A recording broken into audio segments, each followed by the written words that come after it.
ओम नमो भगवते वासुदेवाय। श्रीमद् भागवत महापुराण के दशम स्कंध में समयंतक मणि की कथा, जाम्बवती और सत्यभामा के साथ श्री कृष्ण का विवाह। इस कथा को सुनाते हुए श्री सुखदेव जी कहते हैं, परीक्षित, सत्राजीत ने श्री कृष्ण को झूठा कलंक लगाया था। फिर उस अपराध का मार्जन करने के लिए उसने स्वयं समयंतक मणि सहित अपनी कन्या सत्यभामा भगवान श्री कृष्ण को सौंप दी। राजा परीक्षित ने पूछा, भगवान, सत्राजीत ने भगवान श्री कृष्ण का क्या अपराध किया था? उसे समयंतक मणि कहाँ से मिली और उसने अपनी कन्या उन्हें क्यों दी? श्री सुखदेव जी ने कहा, परीक्षित, सत्राजीत भगवान सूर्य का बहुत बड़ा भक्त था। वे उसकी भक्ति से प्रसन्न होकर उसके बहुत बड़े मित्र बन गए थे। सूर्य भगवान ने ही प्रसन्न होकर बड़े प्रेम से उसे समयंतक मणि दी थी। सत्राजीत उस मणि को गले में धारण कर ऐसा चमकने लगा मानो स्वयं सूर्य ही हो। परीक्षित, जब सत्राजीत द्वारका में आया तब अत्यंत तेजस्विता के कारण लोग उसे पहचान न सके। दूर से ही उसे देखकर लोगों की आंखें उसके तेज से चौंधिया गईं। लोगों ने समझा कि कदाचित स्वयं भगवान सूर्य आ रहे हैं। उन लोगों ने भगवान के पास आकर उन्हें इस बात की सूचना दी। उस समय भगवान श्री कृष्ण चौसर खेल रहे थे। लोगों ने कहा, शंख चक्र गदाधारी नारायण, कमल नयन दामोदर, यदुवंश शिरोमणि गोविंद, आपको नमस्कार है। जगदीश्वर, देखिए, अपनी चमकीली किरणों से लोगों के नेत्रों को चौंधियाते हुए प्रचंड रश्मि भगवान सूर्य आपका दर्शन करने आ रहे हैं। प्रभो, सभी श्रेष्ठ देवता त्रिलोकी में आपकी प्राप्ति का मार्ग ढूंढते रहते हैं, किंतु उसे पाते नहीं। आज आपको यदुवंश में छिपा हुआ जानकर स्वयं सूर्य नारायण आपका दर्शन करने आ रहे हैं। श्री सुखदेव जी कहते हैं, परीक्षित, अनजान पुरुषों की यह बात सुनकर कमल नयन भगवान श्री कृष्ण हंसने लगे। उन्होंने कहा, अरे, ये सूर्यदेव नहीं है, यह तो सत्राजीत है, जो मणि के कारण इतना चमक रहा है। इसके बाद सत्राजीत अपने समृद्ध घर में चला आया। घर पर उसके शुभागमन के उपलक्ष्य में मंगल उत्सव मनाया जा रहा था। उसने ब्राह्मणों के द्वारा समयंतक मणि को एक देव मंदिर में स्थापित करा दिया। परीक्षित, वह मणि प्रतिदिन 8 भार सोना दिया करती थी, और जहां वह पूजित होकर रहती थी वहां दुर्भिक्ष, महामारी, ग्रह पीड़ा, सर्प भय, मानसिक और शारीरिक व्यथा तथा मायावियों का उपद्रव आदि कोई भी अशुभ नहीं होता था। एक बार भगवान श्री कृष्ण ने प्रसंगवश कहा, सत्राजीत, तुम अपनी मणि राजा उग्रसेन को दे दो। परंतु वह इतना अर्थ लोभी था कि भगवान की आज्ञा का उल्लंघन होगा इसका कुछ भी विचार न करके उसे अस्वीकार कर दिया। एक दिन सत्राजीत के भाई प्रसेन ने उस पर परम प्रकाशमयी मणि को अपने गले में धारण कर लिया, और फिर वह घोड़े पर सवार होकर शिकार खेलने वन में चला गया। वहां एक सिंह ने घोड़े सहित प्रसेन को मार डाला और उस मणि को छीन लिया। वह अभी पर्वत की गुफा में प्रवेश कर ही रहा था कि मणि के लिए ऋक्षराज जाम्बवान ने उसे मार डाला। उन्होंने वह मणि अपनी गुफा में ले जाकर बच्चे को खेलने के लिए दे दी। अपने भाई प्रसेन के न लौटने से उसके भाई सत्राजीत को बड़ा दुख हुआ। वह कहने लगा, बहुत संभव है श्री कृष्ण ने ही मेरे भाई को मार डाला हो, क्योंकि वह मणि गले में डालकर वन में गया था। सत्राजीत की यह बात सुनकर लोग आपस में कानाफूसी करने लगे। जब भगवान श्री कृष्ण ने सुना कि यह कलंक का टीका मेरे ही सिर पर लगाया गया है, तब वे उसे धो बहाने के उद्देश्य से नगर के कुछ सभ्य पुरुषों को साथ लेकर प्रसेन को ढूंढने के लिए वन में गए। वहां खोजते खोजते लोगों ने देखा कि घोर जंगल में सिंह ने प्रसेन और उसके घोड़े को मार डाला है। जब वे लोग सिंह के पैरों का चिन्ह देखते हुए आगे बढ़े, तब उन लोगों ने यह भी देखा कि पर्वत पर एक रीछ ने सिंह को भी मार डाला है। भगवान श्री कृष्ण ने सब लोगों को बाहर ही बिठा दिया और अकेले ही घोर अंधकार से भरी हुई ऋक्षराज की भयंकर गुफा में प्रवेश किया।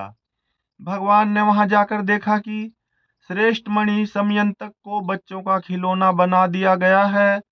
वे उसे हर लेने की इच्छा से बच्चे के पास जा खड़े हुए।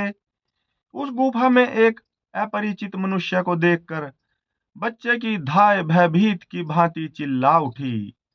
उसकी चिल्लाहट सुनकर परम बली ऋक्षराज जाम्बवान क्रोधित होकर वहां दौड़ आए। परीक्षित, जाम्बवान उस समय कुपित हो रहे थे। उन्हें भगवान की महिमा, उनके प्रभाव का पता न चला। उन्होंने उन्हें एक साधारण मनुष्य समझ लिया और वे अपने स्वामी भगवान श्री कृष्ण से युद्ध करने लगे। जिस प्रकार मांस के लिए दो बाज आपस में लड़ते हैं, वैसे ही विजयाभिलाषी भगवान श्री कृष्ण और जाम्बवान आपस में घमासान युद्ध करने लगे। पहले तो उन्होंने अस्त्र शस्त्रों का प्रहार किया, फिर शिलाओं का। तत्पश्चात वे वृक्ष उखाड़कर एक दूसरे पर फेंकने लगे। अंत में उनमें बाहु युद्ध होने लगा। परीक्षित, वज्र प्रहार के समान कठोर घूंसों से आपस में वे 28 दिन तक बिना विश्राम किए दिन रात लड़ते रहे। अंत में भगवान श्री कृष्ण के घूंसों की चोट से जाम्बवान के शरीर की एक एक गांठ टूट फूट गई। उत्साह जाता रहा, शरीर पसीने से लथपथ हो गया। तब उन्होंने अत्यंत विस्मित चकित होकर भगवान श्री कृष्ण से कहा, प्रभो, मैं जान गया आप ही समस्त प्राणियों के स्वामी, रक्षक, पुराण पुरुष भगवान विष्णु हैं। आप ही सबके प्राण, इंद्रिय बल, मनोबल और शरीर बल हैं। आप विश्व के रचयिता ब्रह्मा आदि को भी बनाने वाले हैं। बनाए हुए पदार्थों में भी सत्ता रूप से आप ही विराजमान हैं। काल के जितने भी अवयव हैं, उनके नियामक परम काल आप ही हैं और शरीर भेद से भिन्न भिन्न प्रतीयमान अंतरात्माओं के परम आत्मा भी आप ही हैं। प्रभो, मुझे स्मरण है आपने अपने नेत्रों में तनिक सा क्रोध का भाव लेकर तिरछी दृष्टि से समुद्र की ओर देखा था। उस समय समुद्र के अंदर रहने वाले बड़े बड़े नाक, घड़ियाल और मगरमच्छ क्षुब्ध हो गए थे और समुद्र ने आपको मार्ग दे दिया था। तब आपने उस पर सेतु बांधकर सुंदर यश की स्थापना की तथा लंका का विध्वंस किया। आपके बाणों से कट कट कर राक्षसों के सिर पृथ्वी पर लौट रहे थे। अवश्य ही आप मेरे वे ही राम जी श्री कृष्ण जी के रूप में आए हैं। परीक्षित, जब ऋक्षराज जाम्बवान ने भगवान को पहचान लिया, तब कमल नयन श्री कृष्ण ने अपने परम कल्याणकारी शीतल कर कमल को उनके शरीर पर फेर दिया और फिर अहेतु की कृपा से भरकर प्रेम गंभीर वाणी से अपने भक्त जाम्बवान जी से कहा, ऋक्षराज, हम मणि के लिए ही तुम्हारी इस गुफा में आए हैं। इस मणि के द्वारा मैं अपने पर लगे झूठे कलंक को मिटाना चाहता हूँ। भगवान के ऐसा कहने पर जाम्बवान ने बड़े आनंद से उनकी पूजा करने के लिए अपनी कन्या कुमारी जाम्बवती को मणि के साथ उनके चरणों में समर्पित कर दिया। भगवान श्री कृष्ण जिन लोगों को गुफा के बाहर छोड़ गए थे, उन्होंने 12 दिन तक उनकी प्रतीक्षा की, परंतु जब उन्होंने देखा कि अब तक वे गुफा से नहीं निकले, तब वे अत्यंत दुखी होकर द्वारका लौट गए।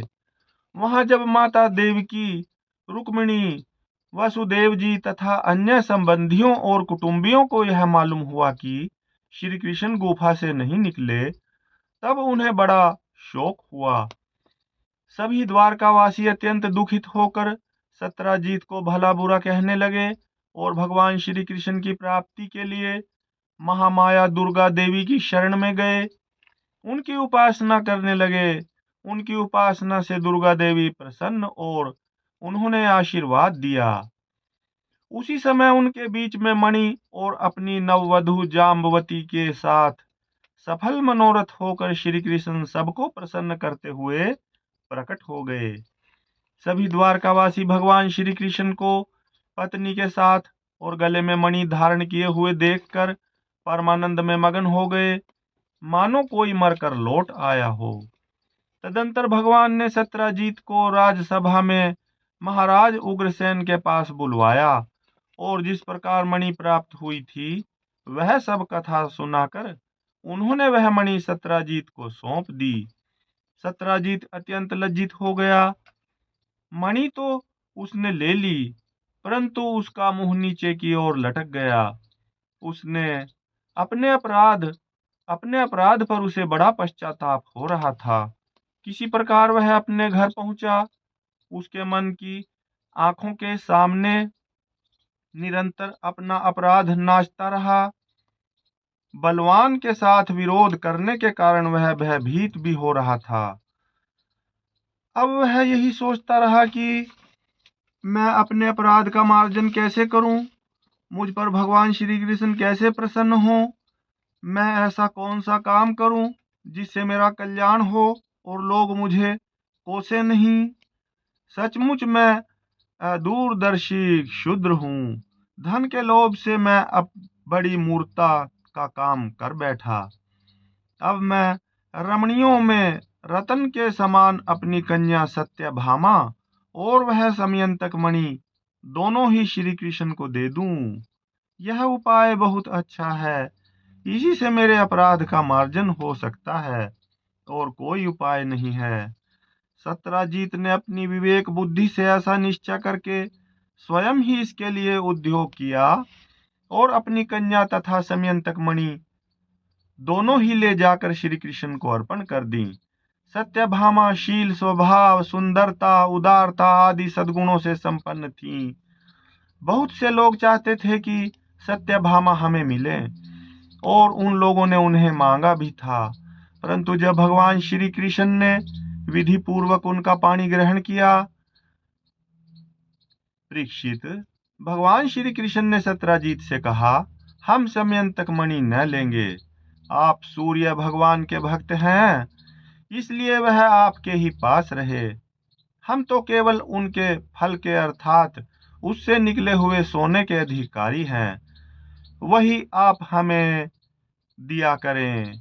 हरि ओम तत्सत, हरि ओम तत्सत, हरि ओम तत्सत। ओम नमो भगवते वासुदेवाय।